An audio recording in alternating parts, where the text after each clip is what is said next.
Hello everyone, welcome back to our channel. Hope எல்லோரும் happy and ஹெல்த்தியாக இருப்பீங்கன்னு.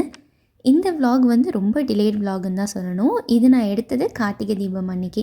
ஆனால் இதை நான் எடிட் பண்ணி போஸ்ட் பண்ணுறதுக்கு நியூ இயரே வந்துருச்சு. அடிக்கடி ஆஃபீஸ் வேலை எனக்கு அதிகமாக இருந்துச்சுன்னா வீட்டில் என்ன நடக்குது அப்படிங்கிறதே மறந்து போயிடும். அதே மாதிரி தான் அன்றைக்கி கார்த்திகை தீபம் அன்றைக்கும் ஆச்சு. எப்போவாவது நமக்கு பர்சனல் ஒர்க் இருக்குது அப்படின்னு நம்ம நினைக்கிறப்போ தான் கரெக்டாக போட்டிக்கு ஆஃபீஸ் ஒர்க்கும் சேர்ந்து வரும். அன்றைக்கின்னு பார்த்தா எனக்கு நிறையா ஆஃபீஸ் ஒர்க்கும் இருந்துச்சு. ஸோ இந்த கார்த்திகை தீபத்தை நான் சுத்தமாக மறந்தே போயிட்டேன். அப்புறம் தான் விளக்கு எடுத்து ஊற போடலான்னு போகிறப்போ தான் புது விளக்கு இருக்கான்னு நான் பார்க்கவே இல்லை. வருஷத்துக்கு ஒரு புது விளக்காவது ஏற்றணும் இல்லையா? அப்புறம் தேங்க் காட் பார்க்குறப்போ வந்து கரெக்டாக ஒரு புது விளக்கு இருந்துச்சு. சரி, இந்த வருஷத்துக்கு இதை வச்சு மேனேஜ் பண்ணிக்கலாம், நெக்ஸ்ட் இயர் ஞாபகம் வச்சுக்கணும் அப்படின்னு சொல்லிட்டு எல்லாத்தையும் ஊற போட்டாச்சு. என்ன தான் லாஸ்ட் இயர் நம்ம வந்து வாஷ் பண்ணி வச்சுருந்தாலுமே அந்த விளக்குலலாம் ஒரு மாதிரி எண்ணெய் பசை இருக்கும் இல்லையா? ஸோ அதனால் கொஞ்சமாக ஹாட் வாட்டர் அண்ட் நார்மல் வாட்டரையும் மிக்ஸ் பண்ணி வார்மான வாட்டரில் 21 விளக்கு கிட்டே போட்டு வச்சுருந்தேன். ஒரு 15 மினிட்ஸ் கிட்டே ஊறின பிறகு அதை வந்து எடுத்து காய வச்சாச்சு. அடிக்கடி லீவ் எடுக்க முடியாது இல்லையா? ஸோ 1 மந்த்துக்கு முன்னாடி எனக்கு ஏதாவது லீவ் வேணும் அப்படின்னா வந்து சொல்லி வச்சுருவேன் டீம் கிட்ட. ஸோ தட் அப்போ தான் நான் வந்து எதுவும் பிரச்சனை இல்லாமல் இன்றைக்கி எடுக்க முடியும், மற்ற ஒர்க்கும் ஸ்மூத்தாக போகும் அப்படிங்கிறதுக்காக. அதே மாதிரி அந்த மந்த்துமே ஸ்டார்டிங்லேயே கார்த்திகை தீபம் எனக்கு லீவ் வேணும் அப்படிங்கிறதையும் சொல்லிட்டேன். ஆனால் அன்எக்ஸ்பெக்டடாக ஒரு ஒர்க் வந்ததுனால அதை கண்டிப்பாக கம்ப்ளீட் பண்ணியே ஆகணும் அப்படிங்கிறதுக்காகவே வந்து தீபம் அன்னைக்கு கூட மார்னிங் கொஞ்சம் நேரம் ஒர்க் பண்ணி அந்த வேலையை முடிச்சு கொடுத்துட்டு தான் போனேன். இல்லைனா நமக்கு ஒரு சாட்டிஸ்ஃபேக்ஷன் இருக்காது, அந்த வேலை முடிஞ்சதா இல்லையா அப்படிங்கிற ஒரு யோசனையிலே இருப்போமே. அப்படிங்கிறதுக்காக அந்த வேலையை முடிச்சுட்டு அப்புறம் தான் தீபத்துக்கான வேலையும் ஸ்டார்ட் பண்ணேன். இந்த வேலை அந்த வேலைன்னு லைனாக பார்த்ததில் என்னோடய மார்னிங் டீயே நான் குடிக்கவே மறந்துட்டேன். ஸோ அதுக்கப்புறம் தான் அப்பாடான்னு போய் உட்கார்றப்போ மணியை பார்த்தா 12 கையில் என்னோடய மார்னிங் டீ. அப்படியே கொஞ்சம் நேரம் டிவி பார்த்து நேரத்தை ஓட்டிகிட்டு இருந்தேன். சரி, நிறையா டைம் தான் இருக்கே, கொஞ்சம் நமக்கான செல்ஃப் கேர் ஏதாவது பண்ணலாம் அப்படிங்கிறதுக்காக மெனிக்யூர் பண்ணுறதுக்கு தான் ரெடி பண்ணிகிட்டு இருந்தேன். பிகாஸ் நெயிலில் வந்து கேர் பண்ணியே ரொம்ப நாள் ஆன மாதிரி இருந்துச்சு. அடிக்கடி வேறு நெயில் பாலிஷ் யூஸ் பண்ணுறோம். ஸோ மினி மெனிக்யூர் மாதிரி வீட்டில் பண்ணலாம் அப்படிங்கிறதுக்காக ஹாட் வாட்டர் தான் ரெடி பண்ணிகிட்டு இருந்தேன். ரொம்ப எக்ஸ்டென்சிவாலாம் பண்ணலை, அதுக்கு ஒரு 3 to 4 ஸ்டெப்ஸ் கிட்டே பண்ணணும். அந்தளவுக்கு பண்ணாமல் நார்மலாக ஹாட் வாட்டரில் கொஞ்சம் நேரம் கையை வச்சுட்டு புதுசாக நெயில் பாலிஷ் மட்டும் போட்டால் அன்றைக்கி முடிச்சாச்சு. எப்போவுமே இது கூட நான் லெமனும் ஆட் பண்ணிக்குவேன். ஆனால் அன்றைக்கி வீட்டில் லெமன் இல்லாததுனால வெறும் ஹாட் வாட்டரில் மட்டும் ஒரு 10 மினிட்ஸ் கிட்டே சோக் பண்ணிகிட்டு இருந்தேன். நீங்கள் லெமன் இருந்தால் லெமனும் போட்டு கொஞ்சம் நேரம் சோக் பண்ணிவிட்டு அண்ட் இந்த நெயில் கட்டர்லேயே ஒரு ஷார்ப்பாக ஒரு ஆக்சசரி மாதிரி ஒரு ஃபிட்டிங் கொடுத்துருப்பாங்க. ஸோ அதை வச்சு வந்து இந்த கியூட்டிக்கல் சைட்லலாம் வந்து க்ளீன் பண்ணிக்கலாம்.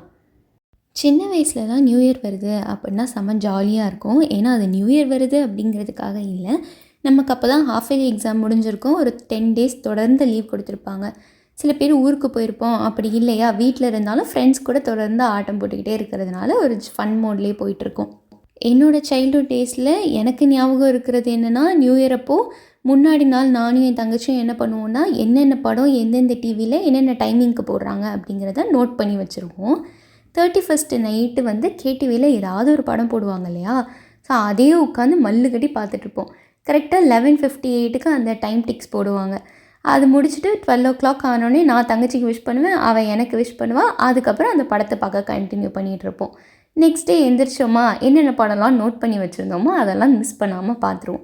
இவ்வளோ தான் நியூ இயர்க்கு இருக்கும். பிகாஸ் நம்ம மறுபடியும் ஸ்கூலுக்கு போகிறப்போ அதே டீச்சர்ஸ், அதே கிளாஸ் ரூம். ஸோ அந்த ஏஜில் எனக்கு பெருசாக டிஃப்ரென்ஸ் தெரியாது.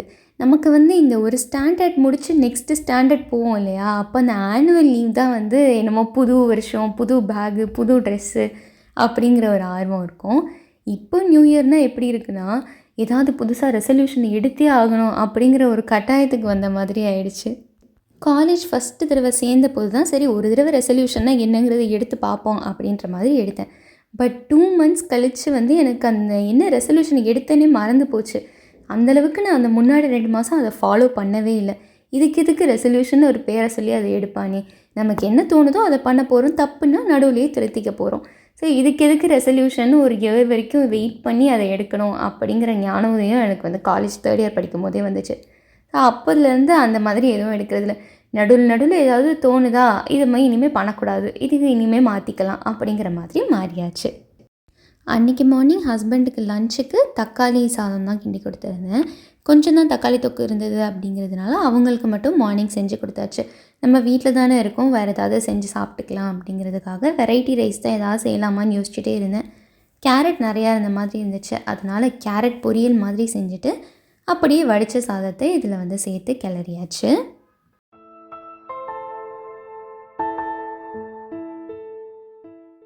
எனக்கு இந்த கலர்ஸு, ட்ராயிங் இதெல்லாமே ரொம்ப பிடிக்கும். சின்ன வயசில் வந்து அம்மா ஆல்ரெடி ரொம்ப நிறைய கோலம் போட்டு வச்சுருந்தாங்க. அந்த டைரியெல்லாம் பழசாயிடுச்சுன்னு சொன்னதுனால, அவங்க போட்ட கோலம் எல்லாம் நான் 2 டைரியில் போட்டு வச்சேன். இப்போ பார்த்தா அந்த டைரி எதையுமே காணோன்ட்டாங்க. அதனால் இப்போ வந்து அப்பப்போ உடனுக்குடனே வந்து நெட்டில் செக் பண்ணி ஒவ்வொரு கோலமா எடுத்து எடுத்து தான் போட்டுட்ருந்தேன்.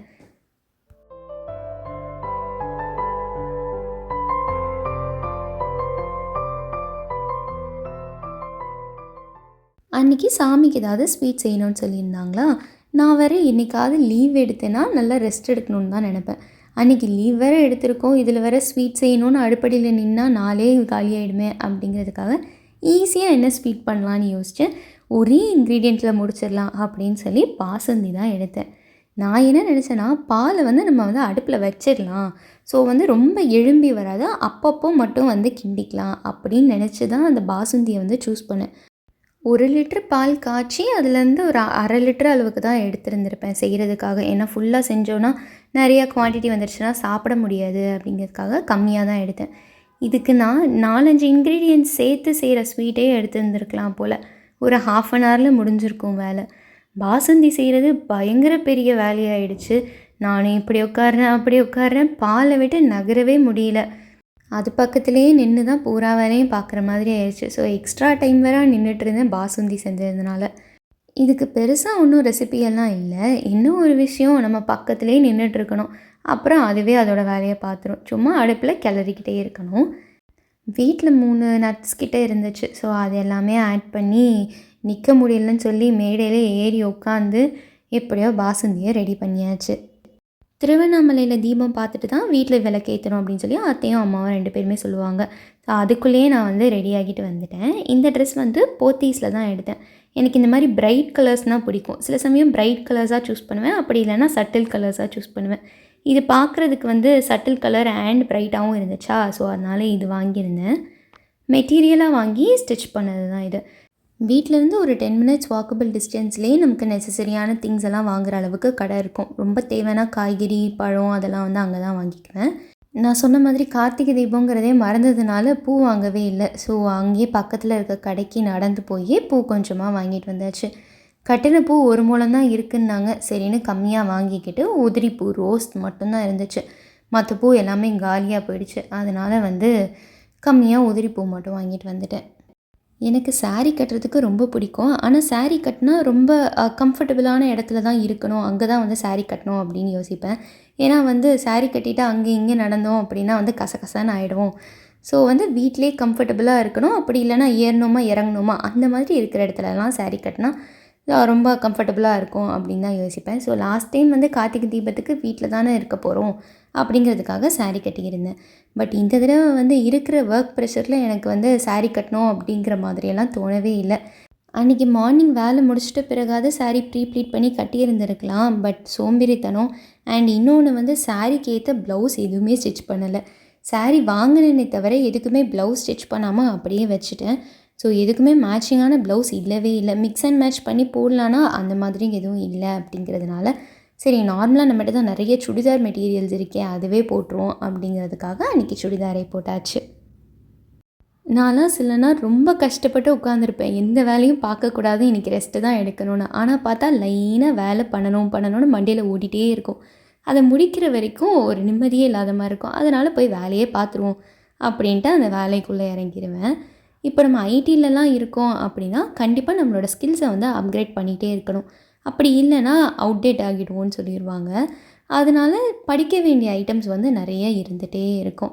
நம்ம சும்மா இருக்கணும் அப்படின்னு நினச்சா கூட ஏதாவது படிக்கலாமே அப்படிங்கிறது தான் தோணும். ஸோ எனக்கு அன்றைக்கே அப்படி ஒரு நாளாக தான் இருந்துச்சு. சும்மா இருக்கணும்னு தான் நினச்சேன். ஆனால் ஹஸ்பண்ட் வர்றதுக்கு லேட் ஆகும் அப்படிங்கிறதுனால என்ன பண்ணுறதுனே தெரியல. சரி ஓகே எடுத்து வச்சு படிப்போன்னு சொல்லி விளக்கெல்லாம் ஏற்றி முடிச்சுட்டு படிச்சுட்டு தான் இருந்தேன்.